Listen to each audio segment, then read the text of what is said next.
అందరికీ praise lord అండి. ప్రార్థన చేసుకుందాం. స్తోత్రం స్తోత్రం మహాగణుడ మహోన్నతుడ సర్వాధికారి సర్వశక్తిమంతుడ అయ్యా, ఇంతవరకు మీ రెక్కల నీడలో మమ్మల్ని దాచించారని బట్టి వందనాలు అయ్యా. నా నోటిని మీ బూరగా వాడుకోండి, మీ మెల్లనైన స్వరాన్ని వినిపించండి. వినగల చెవులను గ్రహించగలిగే మనస్సును ఆలోచించే ఆలోచన శక్తిని మాకు దయచేయమని అడిగి వేడుకుంటున్నాను అయ్యా. మీరు ఏది మాట్లాడాలనుకుంటున్నారో మాతో అది మాట్లాడమని అడిగి వేడుకుంటున్నాను. మీ వాక్యము అనేది మాలో జీవం పుట్టిస్తుంది కనుక మాలో జీవాన్ని పుట్టించమని అడిగి వేడుకుంటున్నాను. నేను మీ స్వహస్తాలకు రిక్తురాలిగా అప్పగించుకుంటూ యేసయ్య అతి శ్రేష్టమైన నామమున అతి వినయంగా అడిగి వేడుకుంటున్నాను నా పరమ తండ్రి, ఆమేన్. యెహోవా మా ప్రభువా, ఆకాశములలో నీ మహిమను కనపరచువాడా, భూమి అంతటా నీ నామము ఎంత ప్రభావము గలది. ఆయన ఆకాశములలో తన మహిమను కనపరచువాడంట. భూమి అంతటా ఆయన ప్రభావము, నీ నామము ఎంత ప్రభావము గలది అని చెప్పి కీర్తనాకారుడు దావీదు రాసిన కీర్తనే ఇది కూడా. అయితే కీర్తనకారుడు చెప్తున్నాడు, ఎందు నిమిత్తం చెప్తున్నాడు అంటే ఆయన ఆకాశములలో కొత్త కొత్త వింతలు పుట్టించగలిగిన దేవుడు. ఆయన భూమి మీద తన నామాన్ని ఎంత ఉన్నతంగా చేసుకున్నాడు అంటే ఫరో ఏమంటాడు అంటే నిర్గమకాండంలో మనం చూసినట్లయితే ఇశ్రాయేలీలను పంపడానికి యెహోవా ఎవడు, ఆయన మాట నేను ఎందుకు వినాలి, ఆయన మాట విని నేను ఇశ్రాయేలీలను పంపాలా అంటాడు. అయితే అప్పుడు దేవుడు నా నామాన్ని ఏంటో నేను తెలియపరుచుకుంటాను, నేను యెహోవానని తెలియజేసుకుంటాను అని చెప్తాడు. యెహోవా అంటే సర్వశక్తి గల దేవుడు అని అర్థం. ఆయన సర్వశక్తి గల దేవునిగా తను తాను ఆ ఐగుప్తు దేశమందు కనపరుచుకుంటాడనమాట. ఎవరైతే ఐగుప్తు దేశంలో దేవుని మాటను విన్నారో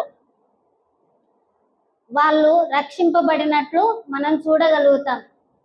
భూమి ఆకాశము ఆయనది అని చెప్పి ఆయన తను తాను కనపరుచుకున్నట్లు 10 తెగుళ్ళ ద్వారా ఈ ఐగుప్తు దేశపు గాడెసెస్ అండ్ గాడ్స్ ని, దేవతలను దేవుళ్లను ఆయన తీర్పు తీర్చినట్లు మనం చూడగలుగుతాం. కేవలము ఆయన ఒక్క నామమే మహోన్నతమైన నామమై ఉన్నదని చెప్పి కీర్తనాకారుడు ఇక్కడ చెబుతున్నాడు. శత్రువులను పగ తీర్చుకొని వారిని మాన్పివేయుటకై నీ విరోధులను బట్టి బాలుర యొక్కయు చంటి పిల్లల యొక్కయు స్తుతుల మూలమున నీవు ఒక దుర్గమును స్థాపించి ఉన్నావు. ఇక్కడ బాలుర యొక్కయు చంటి పిల్లల యొక్కయు స్తుతుల మూలంగా ఒక దుర్గమును స్థాపించి ఉన్నావు అంటే చిన్నపిల్లలే కాకుండా ప్రభువు చెప్తున్న మాట ఏంటి అంటే చిన్న పిల్లల వంటి మనస్సు కలిగిన వాళ్ళ యొక్క స్తుతుల మూలంగా కూడా దేవుడు తనకి ఒక దుర్గాన్ని ఏర్పరచుకుంటున్నాడు అని చెప్తాడు. నువ్వు దేవుడా, యేసయ్య ప్రార్థన చేస్తున్నప్పుడు ఒక ప్రార్థన చేస్తాడు, అయ్యా నువ్వు జ్ఞానవంతులకు నిన్ను నువ్వు కనపరుచుకోకుండా బాలురకు నీ జ్ఞానాన్ని ఇచ్చావు అని చెప్పి అపోస్తుల గురించి చెప్పినట్లు చూడగలుగుతాం. అపోస్తులను చూసినట్లయితే ఆ సమయానికి యేసయ్య కన్నా పెద్దవాళ్ళే. ఒక్క యోహాను తప్పించి యేసయ్య కన్నా వయసులో మిగతా అపోస్తులందరూ పెద్దవాళ్ళు. అయితే బాలురకు జ్ఞానం ఇస్తున్నావు అని ఎందుకు అక్కడ చెప్పాడు అంటే వాళ్ళు ఏమీ తెలియని వాళ్ళు, యేసయ్య పాదముల చెంత నేర్చుకుంటున్న వాళ్ళు, తమని తాము సంపూర్తిగా దేవునికి అప్పగించుకున్న వాళ్ళు. అటువంటి వాళ్లకు ఆయన జ్ఞానాన్ని తెలియజేసి పండితులకు కూడా సిగ్గును కల్పించేటట్టు వాళ్ళని హెచ్చించినట్లు మనము పరిశుద్ధ లేఖనాలలో చూడగలుగుతాం. శత్రువులు మరియు వాళ్ళు విరోధులు అందరూ తలదించుకునేటట్లు ఎవరి నోటిలో ఆయన స్తుతులు పెడుతున్నాడు అని ఇక్కడ కీర్తనకారుడు చెప్తున్నాడు. అంటే బాలుర యొక్కయు చంటి పిల్లల యొక్కయు ఆయనను హోసన్న హోసన్న అని చెప్పి జయనాదం చేస్తూ ఇశ్రాయేలీలందరూ ఆయన బట్టి సంతోషిస్తున్నప్పుడు, అయ్యా ప్రభువా నేడే రక్షించు అని చెప్పి హోసన్న అన్న మాట మాట్లాడుతున్నప్పుడు పరిసయ్యులు సద్దుకయ్యులు ప్రధాన యాజకులు ఏమన్నారు అంటే, వాళ్ళు ఏమంటున్నారో నువ్వు వింటున్నావా? ప్రభువు పేరిట వచ్చుచున్నవాడు స్తుతింపబడును గాక అంటున్నారు. వాళ్ళను మాన్పించమని చెప్తాడు. మాన్పించమంటున్నప్పుడు ఇక్కడ ప్రభు ఏం చెప్తున్నాడు అంటే, వాళ్ళు మానుకుంటే రాళ్ళు స్తుతిస్తాయి అని చెప్తున్నాడు. సర్వ సృష్టి దేవుణ్ణి స్తుతిస్తుంది.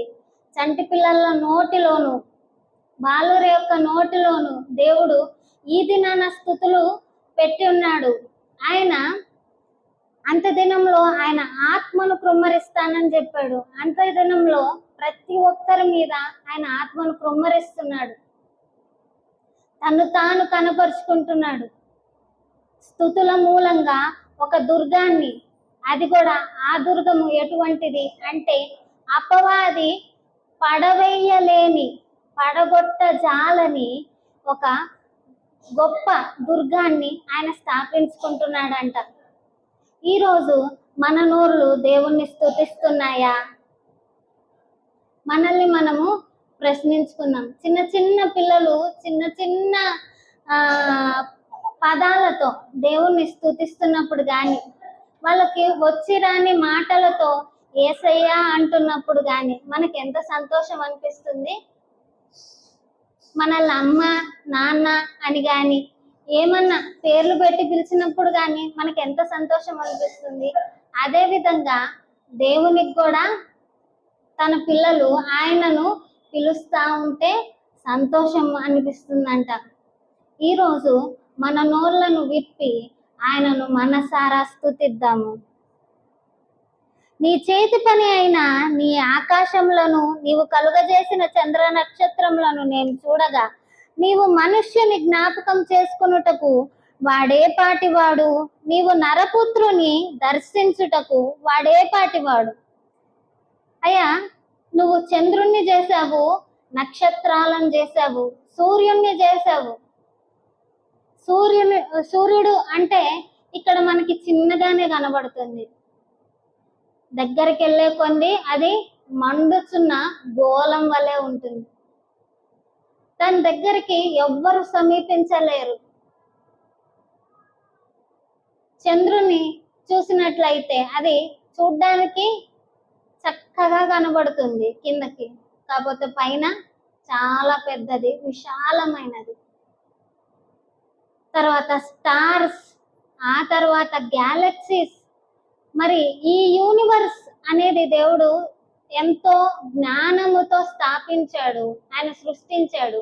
ఆయన మాట లేనిదే ఏది గతి తప్పదు. ఆయన మాట చెప్పున్నాడు కనుక దానికే కట్టుబడి అన్ని పని చేస్తూ ఉంటాయి. అంత జ్ఞానంతో స్థాపించిన దేవుడు ఒక నరపుత్రుని చూడ్డానికి గాని దర్శించడానికి గాని, ఆ నరపుత్రుడు ఎంత మాత్రము మన్నే కదా. అటువంటి నరపుత్రుని కోసము ఆయన దర్శించి ఆయన తన ప్రాణాన్ని పెట్టాడంట.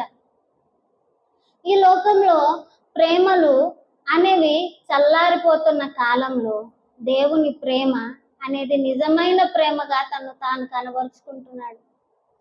ఆయన నరపుత్రుని జ్ఞాపకం చేసుకుంటున్నాడు, నరపుత్రుని దర్శిస్తున్నాడు. అన్ని వేళలా ఆయన ఆత్మతో నడిపింపును దయచేస్తున్నాడు. అంతటి గొప్ప ధన్యత మనకు అనుగ్రహించాడు. సృష్టిలో ఏది దేవుని చేత్తో చేయబడలేదు, దేవుని స్వరూపంలో చేయబడలేదు. కానీ మానవుని ఆయన చేతితో నిర్మించాడు. ఆయన యొక్క ఊపిరిని ఊదాడు. ఆయన స్వరూపంలో నరుని చేసుకున్నాడు. ఎందు నిమిత్తము అంటే నరుడు దేవుణ్ణి స్తుతించాలని, దేవునితో ఎల్లవేళలా సహవాసం కలిగి ఉండాలని. ఈరోజు దేవునితో సహవాసం మనం కలిగి ఉన్నామా ప్రశ్నించుకుందాం. దేవుని కంటే వానిని కొంచెము తక్కువ వానిగా చేసి ఉన్నావు, మహిమా ప్రభావములతో వానికి కిరీటము ధరింపజేసి ఉన్నావు. వానికి ఏమి ఇచ్చాడంట? మహిమా ప్రభావములతో వానికి కిరీటము ధరింపజేసి ఉన్నావు. ఒకప్పుడు మానవుడు దేవుని చేత చేయబడ్డాడు, దేవుని స్వరూపంలో ఉన్నాడు, ఆయనతో సహవాసం కలిగి ఉన్నాడు, ఆయనతో నడుస్తున్నాడు, ఆయనతో మాట్లాడుతున్నాడు. మహిమా వస్త్రం అనేది ఉంది. అప్పుడు మహిమలో, దేవుని మహిమలో ఒక పాలి భాగస్థుడు నరుడు. ఆయనతో పాటు సమానంగా ఆయన చేసుకున్నాడు, అంటే ఆయన స్వరూపంలో చేసుకున్నాడు, దేవుని కంటే కొంచెం తక్కువ వానిగా చేశాడు అని చెప్పి ఇక్కడ రాయబడి ఉంది. జ్ఞానము ఇచ్చాడు నరునికి, స్వాతంత్ర్యం ఇచ్చాడు. ముఖ్యంగా ఆయన చెప్పాడే గాని నువ్వు ఈ పండు తిను దినాన నువ్వు చనిపోతావని ఆదాముకి చెప్పాడే గాని ఆయన వేటిని నరుని మీద ఫోర్స్ చేయలేదు. నరుడి దగ్గరికి ప్రతి జంతువుని పంపించాడంట. ఆ నరుడు ఏదైతే పేరు పెట్టాడో, ఏదైతే దానికి ఒక పేరు అనేది సూచించాడో ఆ పేరు దానికి కలిగిందని చెప్పి ఆదికాండంలో రాయబడి ఉంది. ఆయన చేసిన చేతి పని అంతటి మీద అధికారం కలుగజేశాడని కింద వచనం చెప్తుంది. నీ చేతి పని మీద వానికి అధికారం ఇచ్చి ఉన్నావు. ఆయన చేతి పని మీద ఆయన సమస్త సృష్టిని సృష్టించి అధికారినిగా నియమించాడంట. అయితే మనుష్యుడు ఏం చేసుకున్నాడు? దేవుడిచ్చిన అధికారాన్ని అపవాదికి అమ్మివేసుకున్నాడు. నువ్వు దేవుని వంటి వాడు అవుతావు అని చెప్పి అపవాది చెప్పినప్పుడు ఆయన స్వరూపంలోనే కదా చేసుకుంది నరుని. అది గ్రహించలేకపోయారు, దేవుని ప్రేమను తెలుసుకోలేకపోయారు, పడిపోయారు, దేవుడిచ్చిన మహిమను కోల్పోయారు. ఆ మహిమనే తిరిగి ఇవ్వడానికి, కోల్పోయిన అధికారాన్ని మరలా తిరిగి ఇవ్వడానికి ఆయన నరునిగా జన్మించాడు. మహిమను విడిచిపెట్టి ఆయన కూడా వచ్చినట్లు పరిశుద్ధ లేఖనంలో రాయబడి ఉంది. గొర్రెలనన్నిటినీ, ఎడ్లనన్నిటినీ, అడవి మృగములను, ఆకాశ పక్షులను, సముద్ర మత్స్యములను, సముద్ర మార్గములలో సంచరించు వాటన్నిటినీ వాని పాదముల క్రింద నీవు ఉంచి ఉన్నావు. నరుని జ్ఞాపకం చేసుకోవడానికి వాడు ఏ పాటి వాడు అంటున్నాడు దావీదు. కానీ నరుని కంట ఆయన ఏం చేశాడంట? నరునిలోనే నారి కూడా దాగి ఉంది. నరుడు నరుడు అంటుంటే స్త్రీ గురించి చెప్పటం లేదు అని చెప్పి కొన్నిసార్లు కొందరు ఫీల్ అవుతా ఉంటారు. అందుకే ఒకసారి మళ్ళా గుర్తు చేస్తున్నా, నరునిలోనే నారి కూడా ఉంది.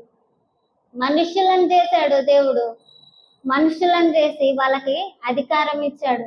ఆయన సమస్త సృష్టి మీద అధికారము కలుగజేశాడంట. మనుష్యుడేమో అధికారాన్ని కోల్పోయాడు, పాపానికి దాసుడైపోయాడు.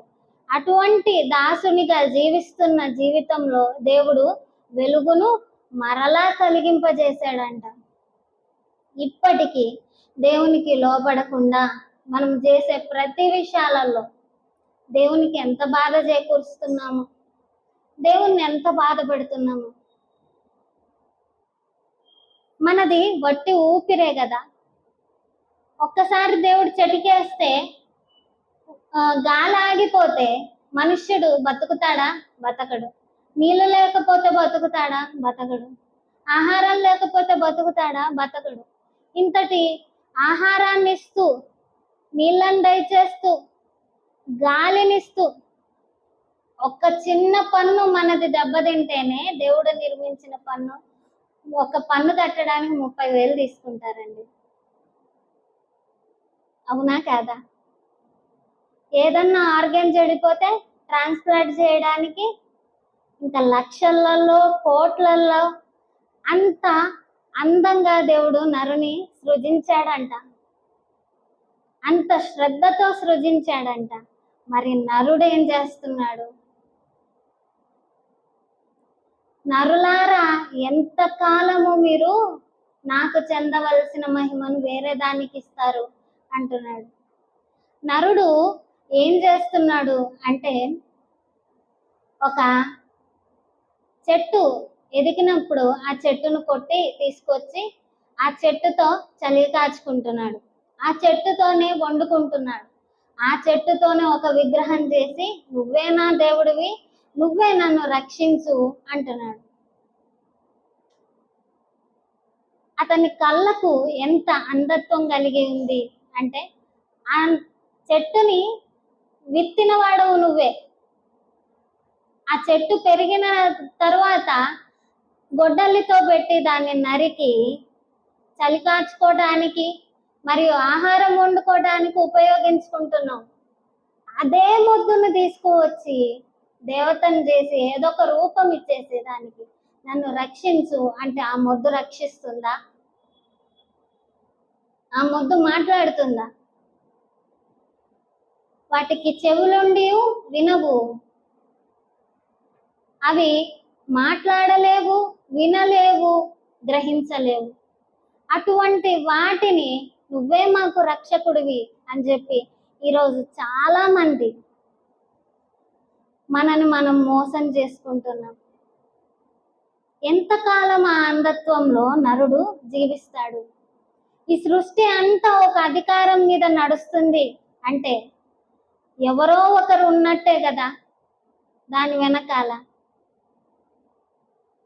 ఎవరు నిజమైన దేవుడు ఎవరు అనే ఒక డిస్కవరీ అంటే వాళ్ళు తెలుసుకోవడానికి ఎందుకు ఇష్టపడరు? యథార్థంగా అడిగితేనంట తను తాను కనపరుచుకునే దేవుడు అంట. అబ్రహాము అన్య దేవతలను కొలిచేవాడే, సూర్యుడు చంద్రులను కొలిచేవాళ్ళే. 2,000 మంది పైగా దేవతలను కొలిచే వాళ్ళు అబ్రహాము ఆ కాలంలో మెసొపొటామియాకి చెందినవాడు. అయితే ఈ విగ్రహాలు మాట్లాడవు కదా, ఈ విగ్రహాలు చేతిలోండి కూడా ఏ పని చెయ్యవు, నడవు, నేను మాట్లాడితే వినవు, నన్ను చూడవు అని గ్రహించుకొని అతను అన్వేషించాడంట దేవుణ్ణి. దర్శన రీతిగా నువ్వు రా అని చెప్పినప్పుడు బయటకు వచ్చాడంట. దేవుడు ఎప్పుడైతే సింధూర వృక్షం దగ్గర కనాను దేశానికి చేరాడో అక్కడ తను తాను ప్రత్యక్షపరుచుకున్నాడు. యెహోవా ప్రత్యక్షమాయను అని చెప్పి అక్కడ రాయబడి ఉంటుంది. ఎప్పుడైతే మనం నిజ దేవుణ్ణి అన్వేషిస్తామో ఆయన కనపరుచుకునేవాడై ఉన్నాడని చెప్పి దేవుడు తేటపరుస్తున్నాడు. ఈరోజు చాలా మందికి దేవుడు తెలుసు, నిజమైన వాడు ఉన్నాడని తెలుసు, యేసయ్యే దేవుడు అని తెలుసు. మన నోటితో మనం ఒప్పుకున్నాము, బాప్తిస్మం తీసుకున్నాము. అయినప్పటికీ మన క్రియల ద్వారా ఆయనని తృణీకరిస్తున్నాము. విశ్వాసిగా జీవిస్తూ పైకేమో విశ్వాసిగా వేషం, లోపలేమో అవిశ్వాసిగా జీవితం జీవిస్తున్నాం.